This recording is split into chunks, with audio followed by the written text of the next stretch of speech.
మోడీ శక్తి కేజ్రీవాల్కి బాగానే అర్థమైంది. ఎందుకంటే ఆయన తాజాగా మాట్లాడుతోంది 75 ఏళ్ళు వచ్చేగానే నరేంద్ర మోడీ పక్కకి వెళ్ళిపోతారు, అలాగే అమిత్ షాని తీసుకొచ్చి పెడతారు అన్నటువంటిది. అంటే ఏంటి, మోడీని ప్రజలు కోరుకుంటున్నారు, ఆయన వెళ్ళిపోతాడు అని చెప్తే అప్పుడన్నా ఆల్టర్నేటివ్ వైపు చూస్తారు అని భయపడుతున్నాడు ఆయన, అని ఫీల్ అవుతున్నాడు ఆయన. అంటే మోడీ శక్తి ఏంటో, మోడీని ఎదుర్కోవడం గెలవడం కష్టమని అర్థమైంది కేజ్రీవాల్.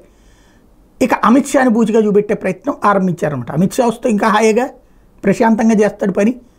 ఇకపోతే రెండవది, యోగి ఆదిత్యనాథ్ని కూడా తీసేస్తారు అని మరొక పాయింట్. ఎందుకు తీసేస్తారు యోగి ఆదిత్యనాథ్ని? పెట్టిందే అమిత్ షా కదా. పోనీ ఒకవేళ అమిత్ షా ప్రధానమంత్రి అయితే యోగి ఆదిత్యనాథ్ ఎందుకు తీసేస్తాడు? అమిత్ షాని ఆ రోజున ఎంపిక చేసిందే అమిత్ షా, యోగి ఆదిత్యనాథ్. కాబట్టి మోడీ యోగి ఆదిత్యనాథుల యొక్క గొప్పతనం, వాళ్ళని ప్రజలు కోరుకుంటున్నారన్నటువంటి నిజం ఇప్పుడు కేజ్రీవాల్కి అర్థమైందనమాట.